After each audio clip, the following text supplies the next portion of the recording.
Madame, Monsieur, bonjour. Merci de nous rester fidèles. Voici les titres de cette nouvelle édition. En Côte d'Ivoire, le lancement hier de la campagne de vaccination contre le coronavirus. Cérémonie au Parc des Sports dans la commune de Trècheville. Des membres du gouvernement et autres responsables d'institutions ont reçu leur dose du vaccin AstraZeneca. Toujours en Côte d'Ivoire, les populations du Hunzi dans la région centre invitées à s'impliquer davantage dans le processus de réconciliation nationale. Le ministre Bertin Kouadio-Konan a échangé récemment avec les chefs de village, de cantons et de tribus.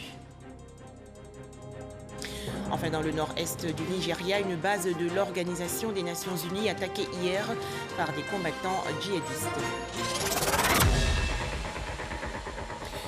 Mardi 2 mars 2021, en Côte d'Ivoire, c'est le 5e jour de la campagne pour les élections législatives 2021. Plus de 1500 candidats en lice. Objectif, renouveler le 6 mars prochain les 255 sièges de députés à l'Assemblée nationale. 32 791 cas confirmés de coronavirus en Côte d'Ivoire. Les populations invitées à se faire vacciner et surtout à intensifier les gestes barrières pour mettre fin à la maladie.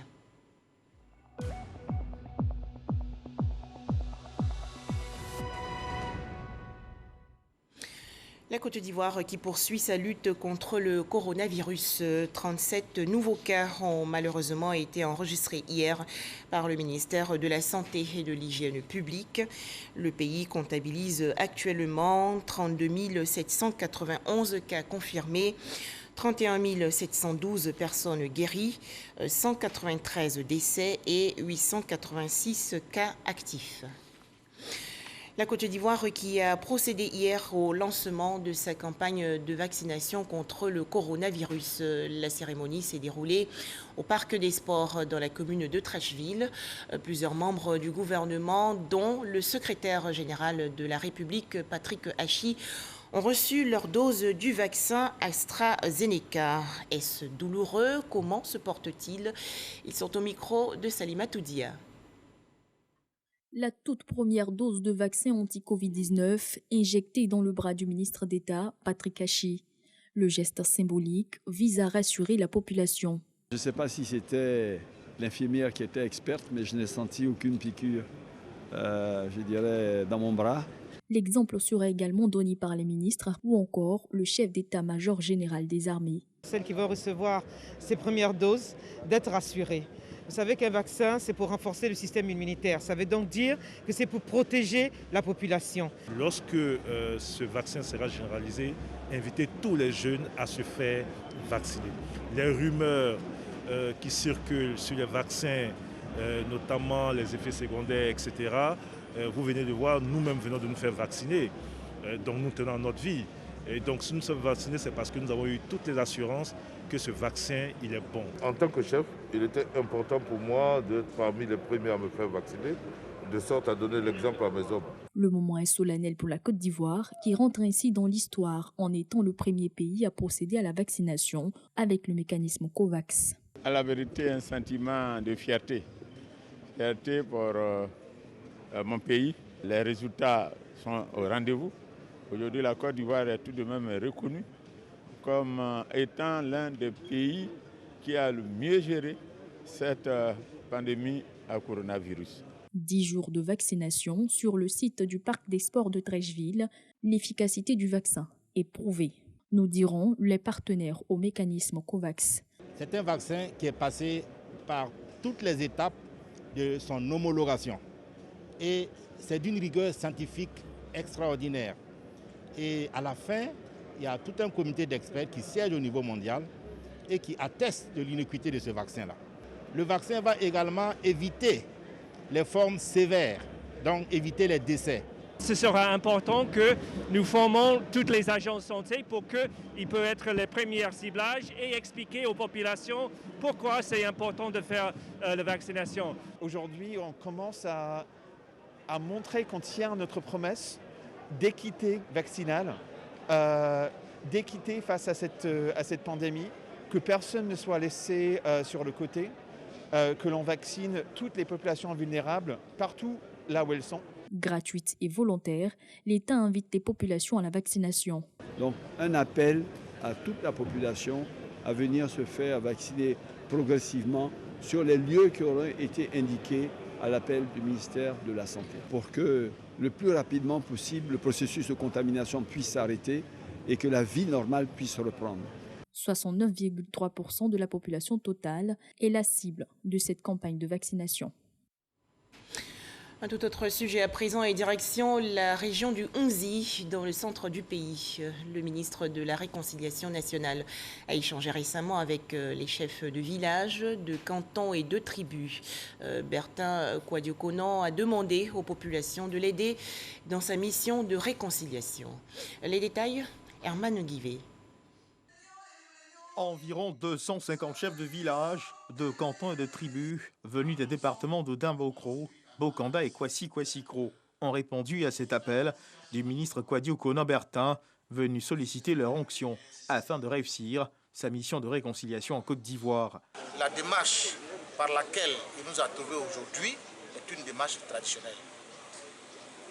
Depuis la rencontre avec le directoire de la Chambre des rois à Yamoussoukro, après la rencontre avec la Cour royale à Sakassou, aujourd'hui, il se trouve en famille.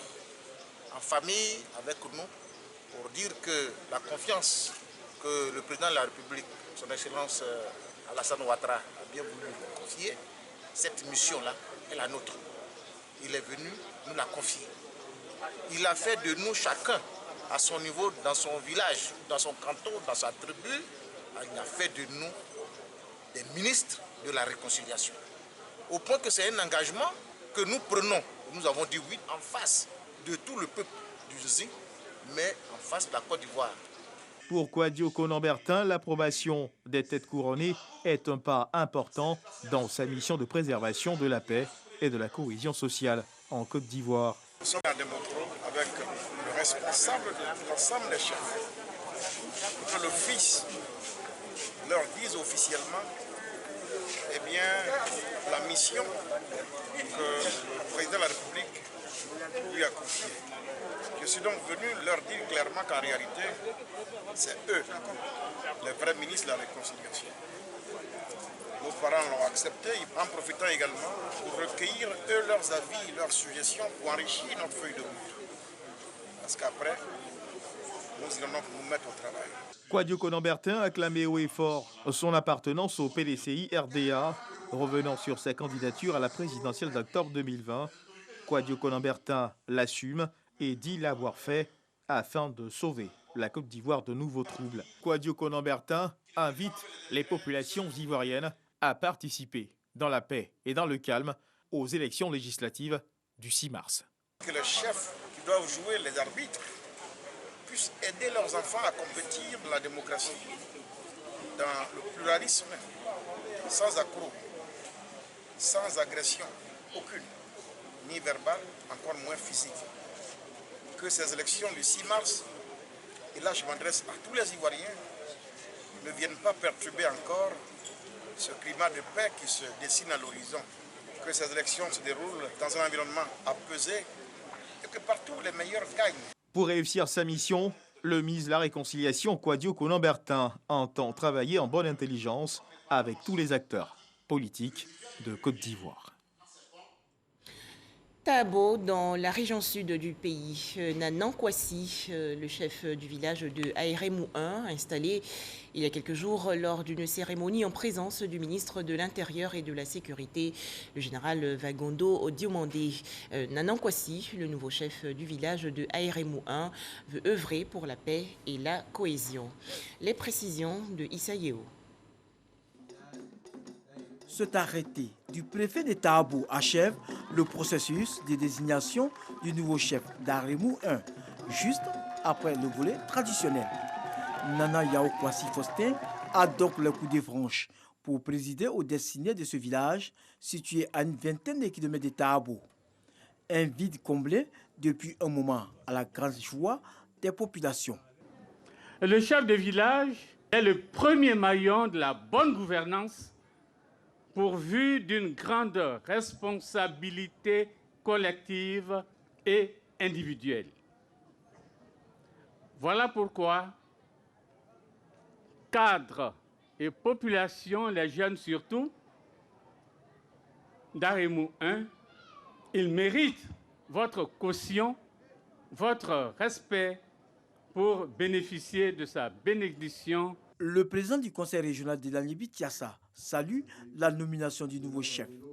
Il exhorte à la paix et à l'union autour de lui. Aremou 1 qui aspire au développement ne peut pas arriver à son objectif sans que la tête, que le chef ne soit installé.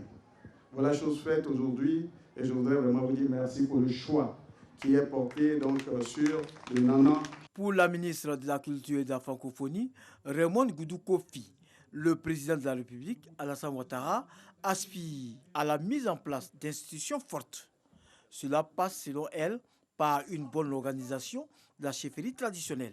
Le problème de cohésion est un problème que tous les villages connaissent.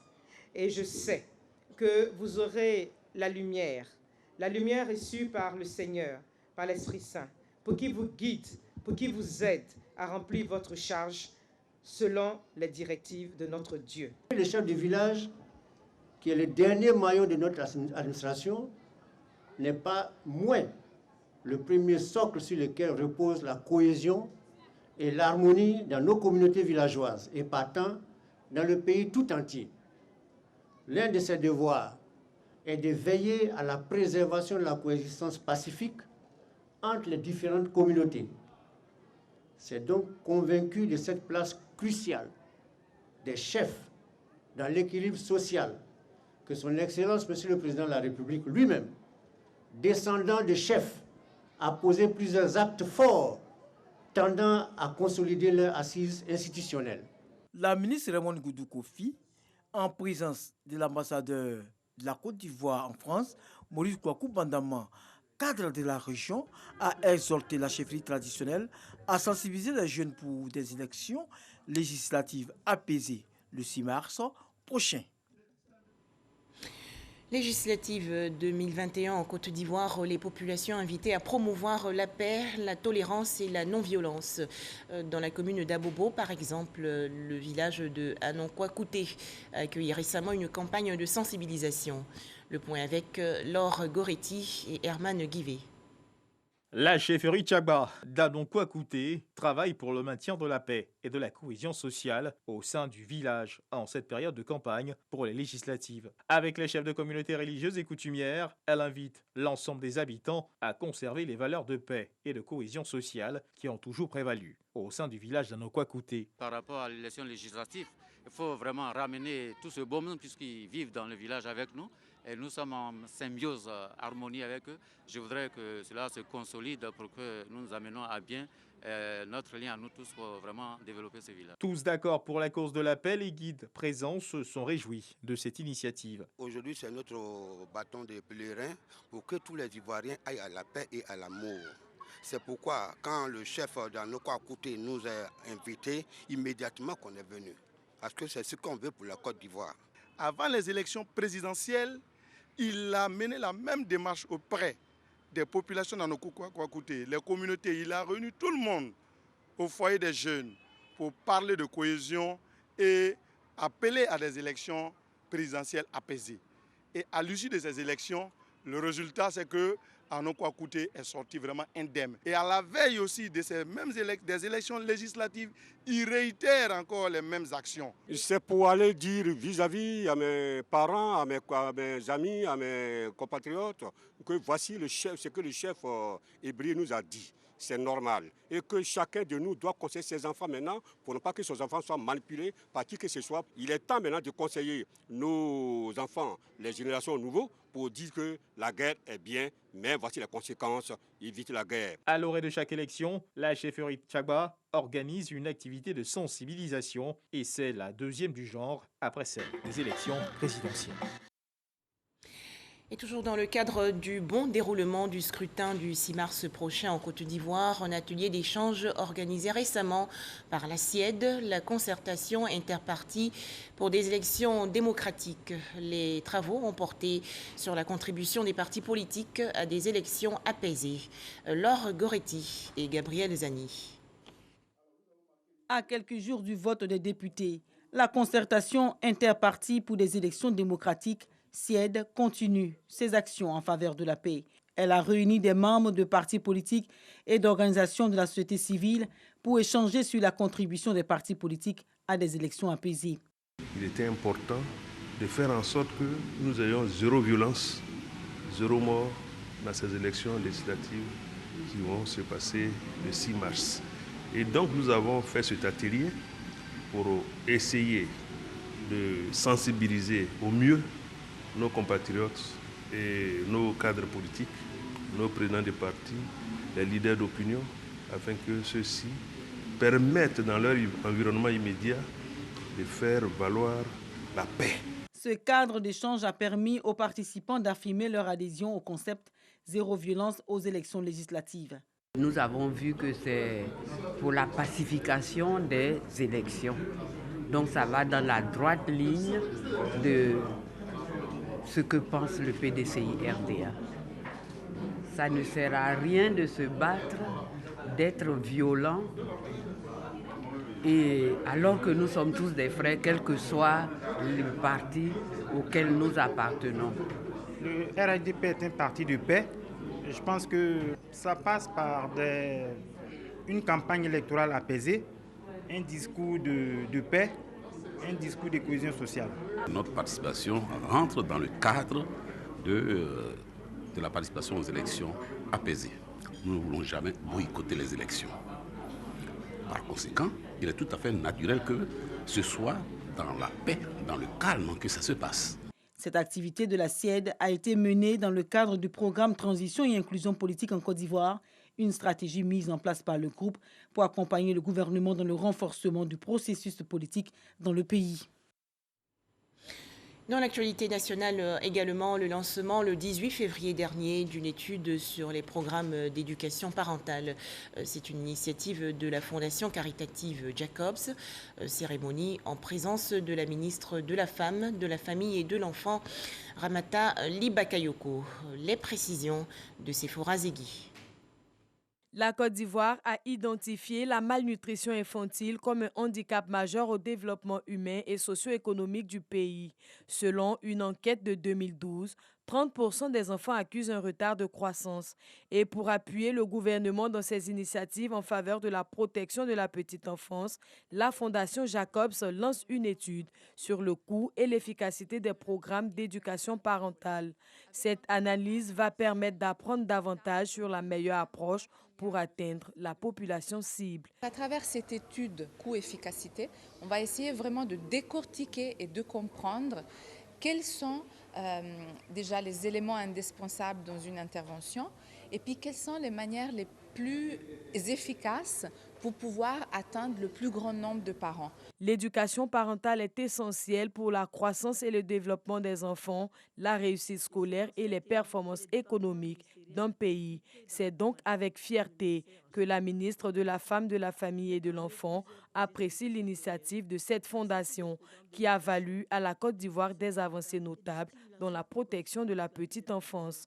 Avec l'appui de TREC et de ses partenaires de l'industrie du cacao et du chocolat, nous avons pu toucher 18 725 parents et 45 770 enfants via nos programmes conjoints d'éducation parentale et construire 11 centres d'action communautaire pour l'enfance, dont 3 réceptionnés et 8 en construction.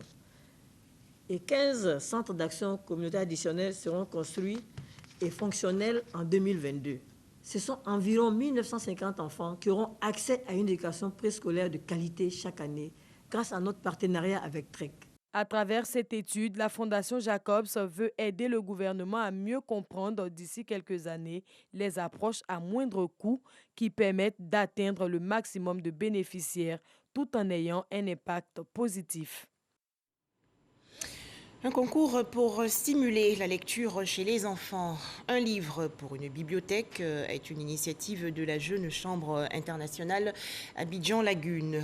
Pour l'édition 2021, 5 inspections de l'enseignement préscolaire et primaire ont participé aux travaux. Astou Touré. L'éducation est la base de tout développement. Ce dicton, la Jeune Chambre internationale à travers la section Abidjan Lagune en fait un leitmotiv. Nous sommes à la 5e édition du concours dénommé « Un livre pour une bibliothèque », une politique qui vise à faire adopter le livre par les tout-petits. La lecture est un moyen pour nous de nous informer et de nous former et également apprendre à lire. Il faut obligatoirement passer par cette étape qui forme le leader, mais qui forme l'acteur de la communauté de demain. Personne ne peut donc nier l'importance du livre. C'est un plat inondé d'informations utiles. La lecture, début de tout apprentissage, l'un des premiers objectifs de la scolarisation, est vivement conseillé pour l'épanouissement psychologique et intellectuel de tout apprenant. La lecture, n'est-ce pas, est la clé de tout apprentissage. Tout enfant devrait pouvoir lire. À partir donc de cela, l'enfant pourra donc apprendre aisément toutes les leçons à long terme, leur permet, n'est-ce pas, d'être de très bons citoyens.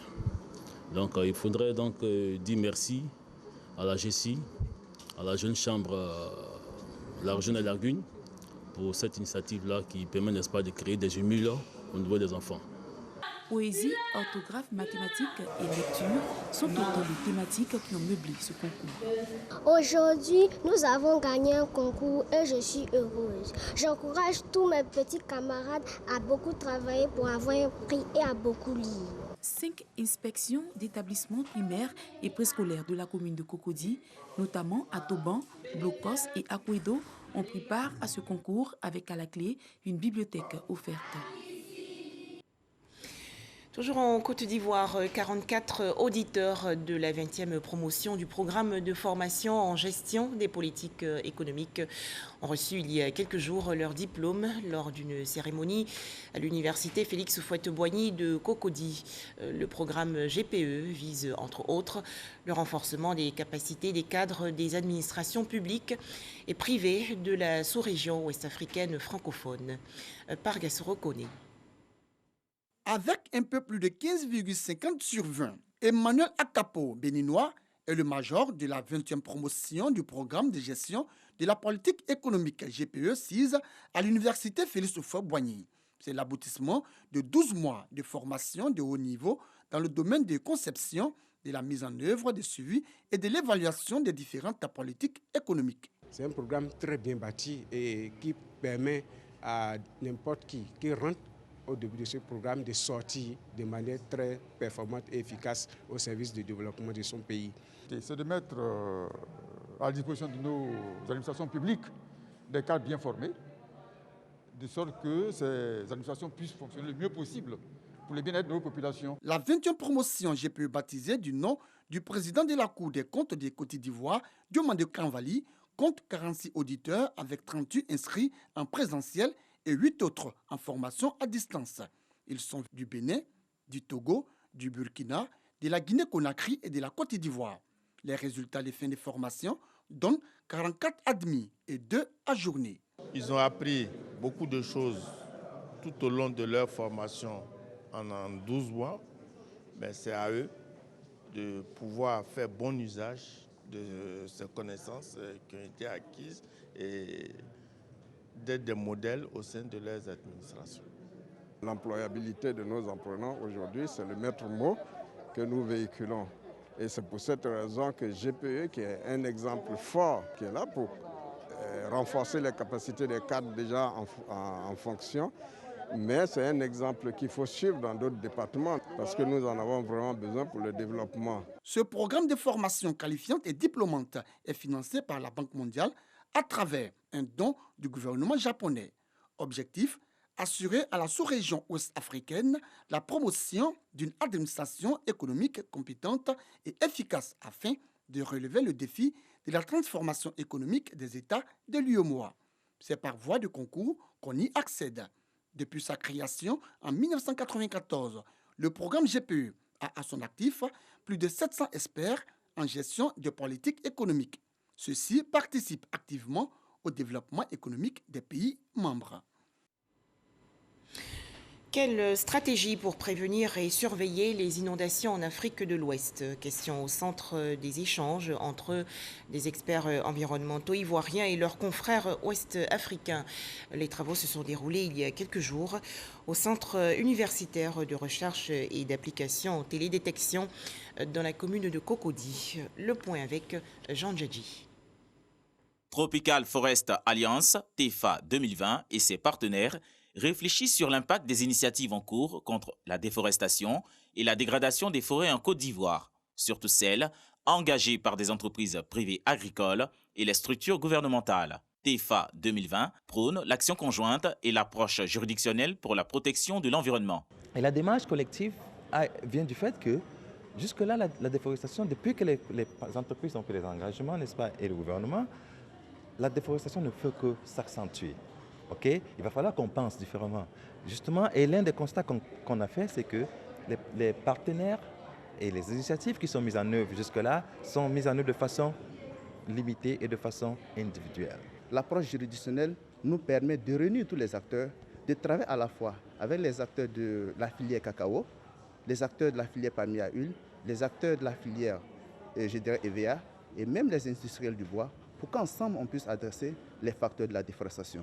Le ministère de l'Environnement et du Développement durable apporte son soutien à ces échanges et réitère son engagement à hisser au premier plan l'agriculture zéro déforestation en Côte d'Ivoire. Le découplage entre la production agricole et la déforestation nécessite des actions communes et une parfaite synergie entre les différents acteurs. Tropical Forest Alliance, TEFA 2020, aide les producteurs, les acheteurs de produits agricoles et forestiers à réaliser leur engagement en faveur des chaînes d'approvisionnement sans déforestation. Autre actualité avec la rencontre des délégués de la mutuelle des agents de la radiodiffusion télévision ivoirienne. La Musarti a présenté et expliqué le bilan de l'exercice 2019. Les délégués de la Musarti se disent satisfaits des résultats obtenus. Bilan positif pour l'exercice 2019. Les dirigeants de la Musarti se disent satisfaits du travail accompli. Parmi les points positifs, hormis l'assurance santé, on note l'acquisition d'une ambulance, d'un laboratoire d'analyse, l'organisation d'un arbre de Noël et d'un concours de cuisine. Autre motif de satisfaction, le fonctionnement de la Musarti qui a connu un changement avantageux pour les agents de la RTI. Tous les fonds étaient utilisés, on va le dire, pour l'aspect médical. Mais aujourd'hui, nous voyons que la Musarti essaie de diversifier donc, ses entrées d'argent. Nous nous réjouissons. En tout cas, nous repartons très satisfaits au niveau de Boaké de tout ce que nous avons entendu ici. Et nous disons bravo, félicitations au conseil d'administration de la Musarti.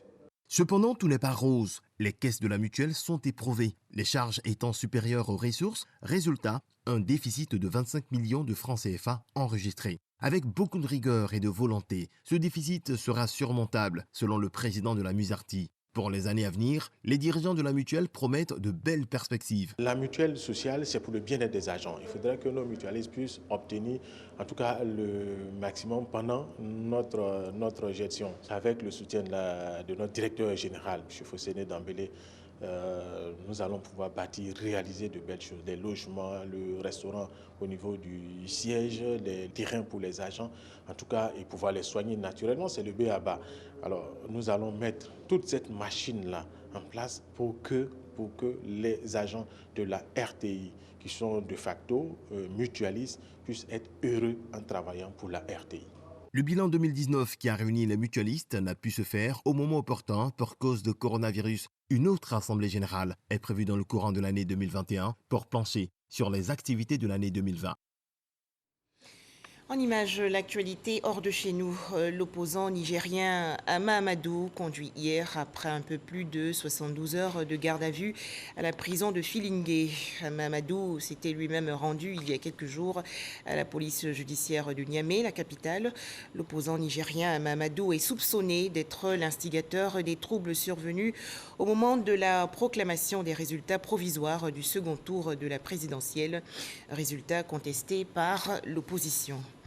Enfin, au Nigeria, des combattants djihadistes membres du groupe État islamique en Afrique de l'Ouest ont lancé hier une attaque simultanée à Dikwa, dans le nord-est du pays. Cette offensive visait un camp militaire et une base humanitaire de l'Organisation des Nations Unies. La base des humanitaires a été incendiée. Voilà, merci de nous avoir suivis. Merci de nous avoir accordé de votre temps.